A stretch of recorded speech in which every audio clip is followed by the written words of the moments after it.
presbíteros, cooperadores de los obispos. Habíamos concluido ya el apartado anterior, que era la ordenación episcopal, plenitud del sacramento del orden. Dentro de los 3 grados del sacramento del orden, episcopado, presbiterado y diaconado, ya hemos, por lo tanto, explicado la ordenación episcopal, ahora explicamos la ordenación presbiteral y nos falta la ordenación de los diáconos. Pues bien, leemos el punto 1562 y lo comentamos. Cristo, a quien el Padre santificó y envió al mundo, hizo a los obispos partícipes de su misma consagración y misión por medio de los apóstoles de los cuales son sucesores. Estos han confiado legítimamente la función de su ministerio en diversos grados a diversos sujetos en la Iglesia. La función ministerial de los obispos en grado subordinado fue encomendado a los presbíteros para que, constituidos en el orden del presbiterado, fueran los colaboradores del orden episcopal para realizar adecuadamente la misión apostólica confiada por Cristo. Bueno, vamos a ver, pues la primera afirmación es la de que el Padre santificó, consagró, santificó y envió a Cristo al mundo.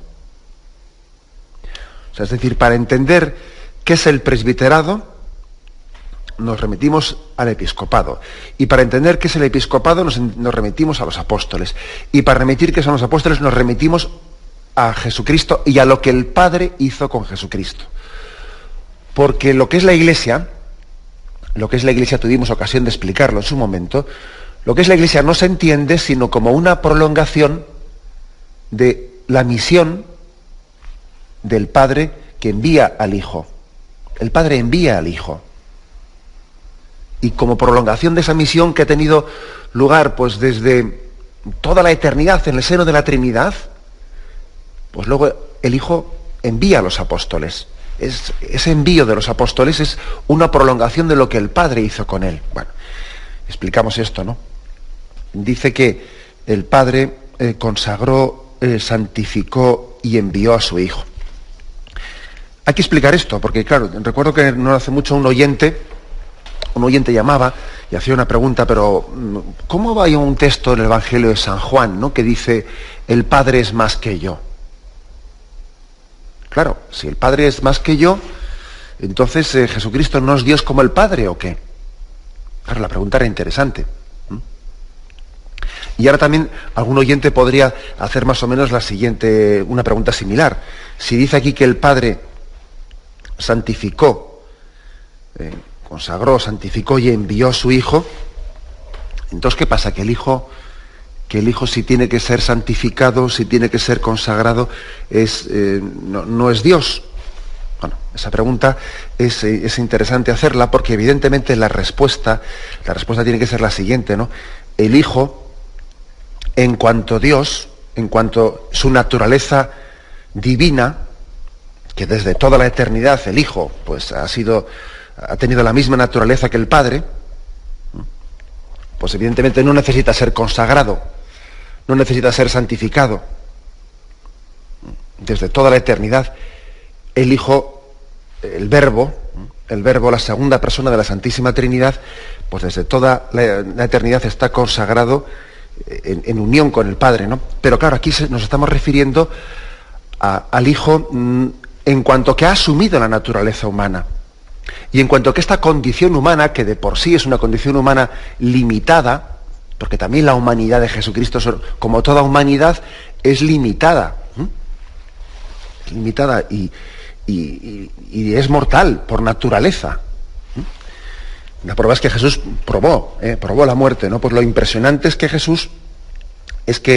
Jesucristo fue consagrado y santificado y enviado, pero no únicamente como verbo, como segunda persona, sino como el verbo hecho carne, formando parte también de esa consagración y esa santificación, su naturaleza humana. Claro, que el verbo, que su naturaleza divina, pues estuviese consagrada y santificada, pues eso no tiene ningún chiste, como os podéis imaginar, eso forma parte de la naturaleza divina, ¿no? Pero que cuando hablamos de que Cristo fue consagrado, santificado, enviado, se refiere a ese verbo que ha asumido la condición humana. Y es enviado no solo como Dios, sino también como Dios, como hombre, como Dios hecho hombre. Bueno, pues entendiendo eso, ahora damos un pasito más, ¿no? Damos un paso más y por cierto, es bueno igual leer el texto, no lo dice aquí en el catecismo, pero es bueno leer el texto de Juan 17, 19, que lo voy a buscar y lo leemos. La verdad es que es un texto que ayuda a entender esto que estoy explicando. Juan 17, 19 dice así. Está Jesús rezando en la oración de después de la última cena, reza al Padre y reza por los apóstoles, que quedan aquí, que van a continuar su misión, la tarea que Cristo les ha encomendado, ¿no? Y entonces, hablando y rezándole al Padre por los apóstoles, dice: no te pido que les retires del mundo, sino que les guardes del maligno. Ellos no son del mundo, como yo no soy del mundo. Santifícalos en la verdad. Tu palabra es verdad. Ahora escuchad esto. Como tú me has enviado al mundo, yo también les he enviado al mundo. Y por ellos me santifico a mí mismo, para que ellos también sean santificados en la verdad. Otras traducciones dicen: yo por ellos me consagro, para que ellos también sean consagrados. Yo por ellos me santifico, para que también ellos sean santificados en la verdad. O sea que podríamos establecer esta comparación, que siempre es una manera de hablar, y estamos hablando pues en un término que es una comparación que no se puede aplicar de una manera unívoca, ¿no? sino de una manera, pues bueno, análoga, y perdonad por la palabra tan poco complicada, ¿no? Pero quiere decir que cuando las cosas de Dios las aplicamos a los hombres, no se pueden aplicar literalmente, pero sí, es una imagen que el mismo Cristo utiliza, luego nosotros la aplicamos. Podríamos decir, el envío del Padre al Hijo es como el envío de Cristo a nosotros. El Padre es al Hijo como el Hijo es a la Iglesia. Como el Padre envió al Hijo, así Cristo nos ha enviado a los apóstoles. Fijaros, como tú me has enviado al mundo, yo también les he enviado al mundo. Y por ellos me santifico a mí mismo, para que ellos también sean santificados en la verdad. Y por eso, podríamos traducir de otra forma, ¿no? Por eso Cristo ha sido consagrado, ha sido santificado, por eso su humanidad, la humanidad de Jesucristo ha sido consagrada y santificada, unida al Verbo, para que también esos apóstoles y sus sucesores sean consagrados, sean santificados, como la humanidad de Jesucristo fue consagrada y santificada. Esa unción, esa consagración que se hace en la ordenación episcopal y en la ordenación presbiteral, tiene su razón de ser en la humanidad de Cristo, que fue ungida por el Espíritu Santo, que fue consagrada. De forma similar a como la humanidad de Jesucristo fue consagrada en la encarnación al unirse, ¿no?, hipostáticamente al Verbo, y cuando el Espíritu Santo vino en el río Jordán, etcétera, etcétera, ¿no? Esa misma consagración que se produjo a la unión de la naturaleza humana con el Verbo, bueno, pues de una manera similar, también se produce el momento en el que Cristo consagra a sus apóstoles y los identifica con Él, los santifica, los une a esa misión que Él había recibido del Padre. Bueno, pues este es el principio del que parte aquí el catecismo. Perdonad, igual se me he subido un poco a la parra, como se dice popularmente, pero es importante este principio. Entonces dice: Cristo, a quien el Padre santificó y envió al mundo, hizo a los obispos partícipes de su misma consagración y misión por medio de los apóstoles, de los cuales son sucesores. Bien, esta es la afirmación primera que hemos hecho. Y ahora continúa. Estos han confiado legítimamente la función de su ministerio en diversos grados a diversos sujetos de la Iglesia. Bien, y ahora los apóstoles, que han recibido esa prolongación de la misión de Cristo, que han recibido esa consagración, ahora ellos dicen legítimamente han recibido la función, o sea, han se les ha confiado esa función de su ministerio y ellos pueden participarla en diversos grados. Y un grado pues es la sucesión apostólica de los apóstoles a los obispos. Otro grado pues es la ordenación de los presbíteros como colaboradores de los obispos, y otro grado pues es la ordenación de los diáconos. Dice legítimamente porque el Señor transmitió una potestad y también transmitió una capacidad de decisión, de discernimiento en cómo ejercer esa potestad.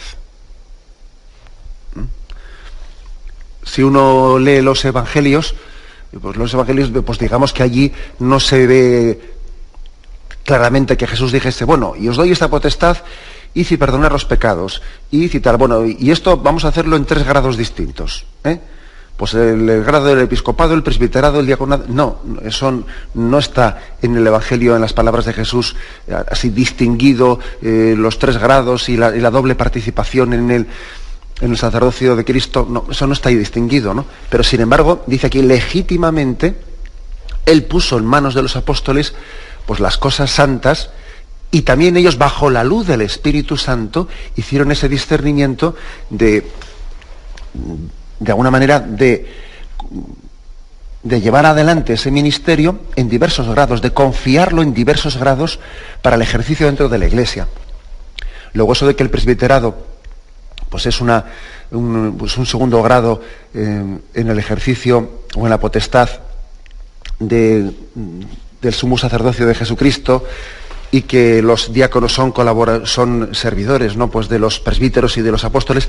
Eso desde el primer momento, desde la primera comunidad cristiana, pues así se discernió, y así fue como los apóstoles llevaron a cabo, entendieron bajo la luz del Espíritu Santo que tenían que llevar a cabo, o tenían que concretar esa forma, ese tesoro, esa encomienda que Jesucristo les había puesto en sus manos. Por eso dice legítimamente, no se lo sacaron de la manga. El Señor les había puesto el principio en sus manos, y ellos, bajo la luz del Espíritu Santo, van concretando la forma de hacerlo. Entonces, en concreto, ¿no?, termina este punto diciendo: la función ministerial de los obispos en grado subordinado fue encomendada a los presbíteros, para que, constituidos en el orden del presbiterado, fueran colaboradores del orden episcopal para realizar adecuadamente la misión apostólica confiada a Cristo. Luego, la razón de ser de los presbíteros o de los sacerdotes es la de ser colaboradores del orden episcopal. Eso forma parte de su razón de ser. Un sacerdote no tiene razón de ser de una manera autónoma de su obispo.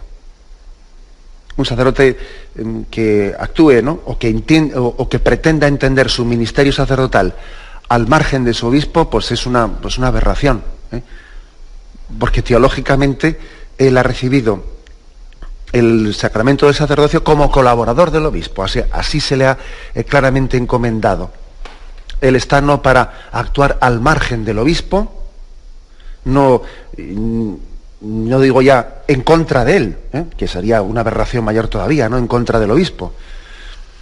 A veces, por desgracia, pues vemos en televisión y etcétera ciertos episodios, ¿no?, que también además es así también el mundo de la comunicación. Basta que haya por ahí un sacerdote que haya organizado un escándalo y que se haya enfrentado a su obispo, pues nos lo tienen que traer y nos lo sirven en el telediario del mediodía. Pero vamos, quiere decir que precisamente eso resulta tan llamativo y resulta tan escandaloso, pues porque ese sacerdote está actuando absolutamente en contra de lo que es la razón de ser del presbiterado, que es ser colaborador del obispo. Así de claro. Pero la vida de los sacerdotes, pues su razón de ser es la contraria. No es que él no tenga que actuar en contra del obispo, o sea, ni siquiera al margen de, ni siquiera independientemente de, sino que su razón de ser es la de ser un estrecho colaborador del obispo. Como yo creo que, de hecho, ¿no?, pues así lo están viviendo la gran mayoría de los sacerdotes, aunque eso, pues como digo, no sea noticia. Lo que es noticia es cuando hay algún tipo de escandalera o cuando alguien se sale del tiesto. Eso suele ser la noticia. Pero de hecho, el presbiterado es vivido pues con esa humildad tan grande, ¿no?, con la misma humildad que tiene que tener el obispo, que es sentirse llamado por Cristo para ser continuador de la obra de la obra de la Iglesia. De alguna manera, yo creo que todos en el ministerio estamos llamados a ser muy humildes, ¿no? Sabiendo que no nos predicamos a nosotros mismos, que no pretendemos llevar nuestra propia persona adelante, no, sino ponernos a disposición de Jesucristo en el ejercicio del ministerio que Él nos confíe. Pues bien, vamos a tener un momento de reflexión y continuamos enseguida.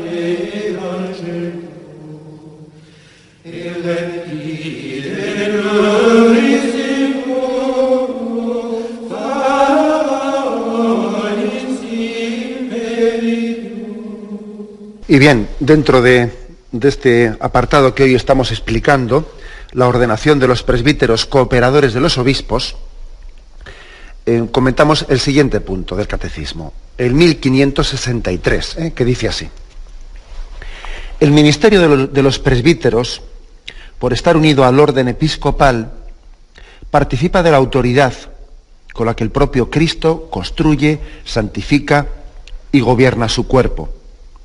Por eso el sacerdocio de los presbíteros supone ciertamente los sacramentos de la iniciación cristiana. Se confiere, sin embargo, por aquel sacramento peculiar que mediante la unción del Espíritu Santo marca a los sacerdotes con un carácter especial. Así quedan identificados con Cristo sacerdote, de tal manera que pueden actuar como representantes de Cristo cabeza. Bueno, un paso más en la afirmación. Aquí dice que los sacerdotes, los presbíteros, participan de la autoridad. O sea, el hecho de que sean colaboradores del obispo, la palabra colaborador del obispo no debe ser interpretada pues como alguien, pues por ejemplo, como la figura de un secretario. Un secretario en sí mismo no tiene autoridad. Un secretario no tiene más autoridad que la de decir, a ver, cógeme este papel, pónmelo, tal. Un secretario, de no ser que la manera de actuar se le confíe, ¿no? Se le confíe una autoridad, pero en sí mismo, por el cargo mismo de secretario, el secretario no tiene una autoridad, sino que sencillamente, pues es como un funcionario que lleva y trae papeles, pero él no tiene responsabilidad alguna, más que sencillamente la de llevar y traer las cosas que le han dicho. Bien, no hay que entender en ese sentido la palabra de que el presbítero es colaborador del obispo. No. Él participa de esa autoridad que tiene Cristo y que Cristo confió a la Iglesia, a los apóstoles. Es muy importante esta palabra de participar. Me gustaría un poco darle una vuelta a la palabra de participación, porque es un término en el que nosotros nos hemos servido mucho para la reflexión teológica, el término de participación. Incluso fijaros, cuando decimos que la existencia, la creación, el mundo, es una participación del ser de Dios. Entonces decimos, vamos a ver, Dios es el ser infinito, ¿no? Cuando dice la Sagrada Escritura, yo soy el que soy, Dios es el ser infinito, el ser pleno. Y la creación no es algo al margen del ser de Dios, no, es una participación del ser de Dios. Tampoco es un cachito de Dios, porque eso sería una especie de panteísmo, como si la creación fuese un pedazo de Dios. No, es una participación. Estamos en este programa del Catecismo de la Iglesia Católica, explicando unos puntos del Catecismo que tienen como título la ordenación de los presbíteros cooperadores de los obispos. Y entramos ahora en el punto 1564. que dice así: los presbíteros, aunque no tengan la plenitud del sacerdocio y dependan de los obispos en el ejercicio de sus poderes, sin embargo, están unidos a estos en el honor del sacerdocio y en virtud del sacramento del orden, quedan consagrados como verdaderos sacerdotes de la nueva alianza, a imagen de Cristo, sumo y eterno sacerdote, para anunciar el Evangelio a los fieles, para dirigirlos y celebrar el culto divino. O sea, es todavía insistir un poco más en lo que hemos dicho antes, de que no entendamos que ser colaborador, pues es como, es en un sentido funcionarial, ¿no? Pues como un secretario, como una secretaria. He puesto ese ejemplo antes. No, no es eso, sino que es una participación de la potestad, por lo tanto también de la responsabilidad. Es una participación real, aunque sea en ese grado de colaborador y subordinado al obispo, pero es una participación real. Por lo tanto, dice que participa de ese honor del sacerdocio, el honor del sacerdocio. Y, por cierto, la palabra honor del sacerdocio, pues es una palabra que podría llamar la atención, porque claro, malentendido esto de el honor, qué honor, ¿no? Parecería como si fuese un atribuirse, uno, pues, no sé, pues una especie de,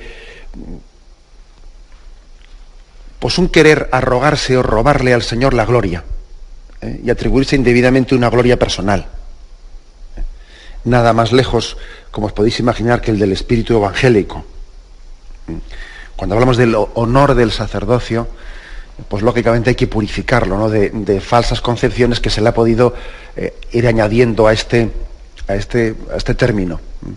Porque cuando a veces se expresa, es un honor o tal o cual, ¿no? Pues yo creo que es verdad, es cierto, que ha podido ser en un momento determinado también el sacerdocio, pues pudo tener una consideración social en algunos países como España, ¿no?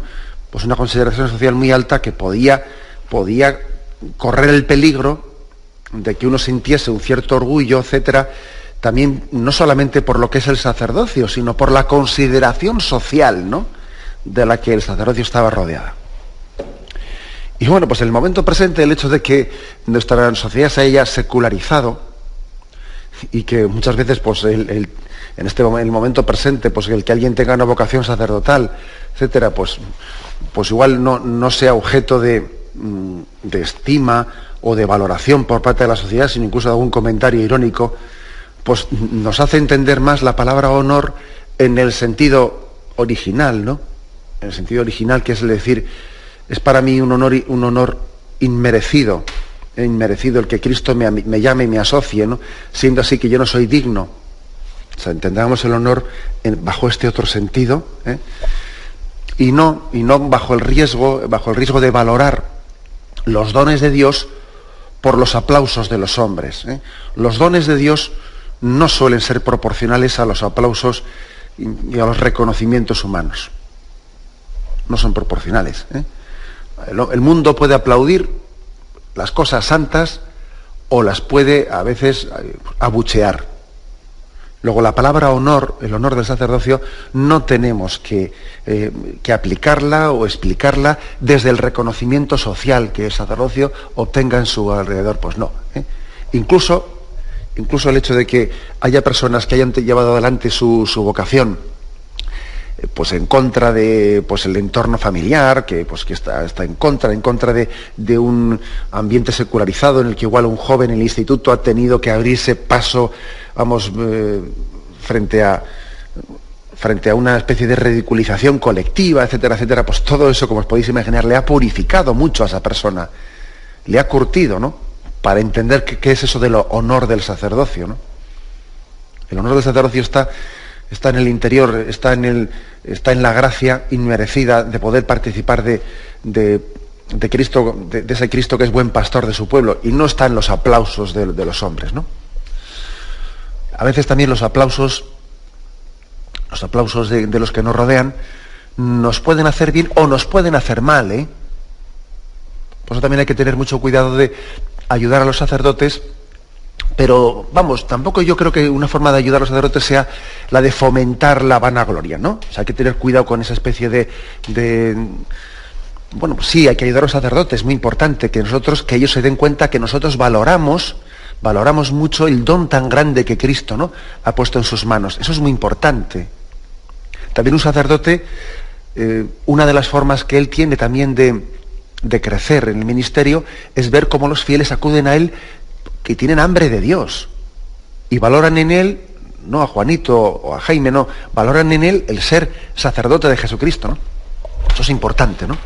Y sin embargo, pues no tenemos que prodigarnos en una especie de, una forma de, yo qué sé, pues de dar jabón, o de fomentar la vanagloria de otras formas. Ay, pero qué bien que lo hace usted, pero no sé qué, no sé cuántos. Pues no, señor. Yo creo que tenemos que ser también sobrios y sencillos en la manera de estimar el sacerdocio. Bueno, esto a propósito de lo que dice el honor del sacerdocio.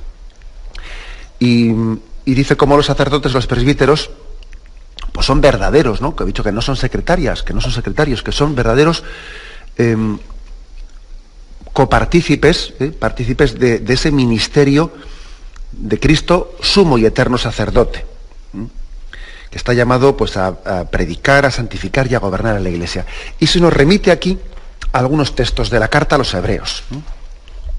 Carta a los Hebreos, capítulo 5, versículo del 1 al 10. Luego también está el capítulo 7, 24 y capítulo 9, 11, 28. Los leo, son los tres textos que ofrece aquí este punto del catecismo. El primero, Hebreos 5, versículos del 1 al 10. Porque todo sumo sacerdote está tomado de entre los hombres y está puesto en favor de los hombres en lo que se refiere a Dios, para ofrecer dones y sacrificios por los pecados. Y puede sentir compasión hacia los ignorantes y extraviados, por estar también él envuelto en flaquezas. Y a causa de esa misma flaqueza debe ofrecer por los pecados propios, igual que por los del pueblo. Y nadie se arroga tal dignidad, sino el llamado por Dios, lo mismo que Aarón. De igual modo tampoco Cristo se apropió la gloria del sumo sacerdocio, sino que la tuvo de quien le dijo: Hijo mío eres tú, yo te he engendrado hoy. Como dice también en otro lugar: tú eres sacerdote para siempre, a semejanza de Melquisedec, el cual, habiendo ofrecido en los días de su vida mortal ruegos y súplicas, con poderoso clamor y lágrimas, al que podía salvarle de la muerte, fue escuchado por su actitud reverente, y aun siendo hijo, con lo que padeció experimentó la obediencia, y llegado a la perfección se convirtió en causa de salvación eterna para todos los que le obedecen, proclamado por Dios sumo sacerdote a semejanza de Melquisedec. Bueno, aquí se está, por lo tanto, comparando el sacerdocio de Jesucristo con nuestro sacerdocio, y se está tomando ese modelo de Jesucristo como el modelo nuestro, ¿no? Nosotros somos sacerdotes que de alguna manera hemos participado, por nuestra condición humana, participamos de la misma flaqueza que tiene, que experimenta, que padece ese pueblo de Dios que nos ha sido confiado en nuestro ministerio. Participamos de su misma flaqueza, lo cual nos ayuda mucho a ser humildes. A un sacerdote le ayuda mucho a ser humilde el darse cuenta que cuando está confesando, esa persona que se está confesando participa de la misma flaqueza que el que está escuchando la confesión, pero vamos, la misma, la misma. Eso le ayuda mucho a uno a ser humilde. Y le ayuda a ejercer su ministerio, pues diciendo: ¿y cómo es posible que yo, siendo débil y siendo pecador, haya sido elegido como instrumento de Cristo para hacer llegar su gracia a este que tiene las mismas flaquezas que yo? ¿Pero cómo es posible? Bueno, pues es que es un misterio de humildad. Misterio de humildad, pues para que a nadie se nos suba a la cabeza los dones sagrados de Dios, para que nos demos cuenta de que los dones nos exceden, que no son proporcionales a los méritos de nadie, que por puro don, por pura gracia, ¿no?, hemos sido asociados a un ministerio de santificación que ya ves tú, que en absoluto es proporcional a la propia santidad, sino que somos copartícipes de ese ministerio de santificación que Cristo ha puesto en manos de su Iglesia, ¿no? Eso nos tiene que ayudar mucho a ser humildes. El segundo texto que ofrece es el de Hebreos 7:24. Lo leo. Dice: además, aquellos sacerdotes fueron muchos porque la muerte les impedía perdurar, pero éste posee un sacerdocio perpetuo porque permanece para siempre. De ahí que puede también salvar perfectamente a los que por él se llegan a Dios, ya que está siempre vivo para interceder en nuestro favor. Es decir, el sacerdocio que Cristo ha puesto en manos de su Iglesia es un sacerdocio que, como está en continuo contacto con Jesucristo, con ese sacerdocio de quien está resucitado y está sentado a la derecha del Padre, es un sacerdocio que no pasa, que trasciende la condición humana y pecadora y mortal de ese sacerdote. O sea, ese sacerdote está participando del único sacerdocio de Jesucristo que está allí en el cielo. Por eso es tan claro que cuando alguien recurre a un sacerdote, pues para confesarse o para celebrar la Santa Misa, para celebrar un sacramento, él está recurriendo a ese sacerdote que está sentado a la derecha del Padre. O sea, es imagen viva, este sacerdote concreto que Dios ha puesto en el camino de tu vida, de ese sacerdocio celestial,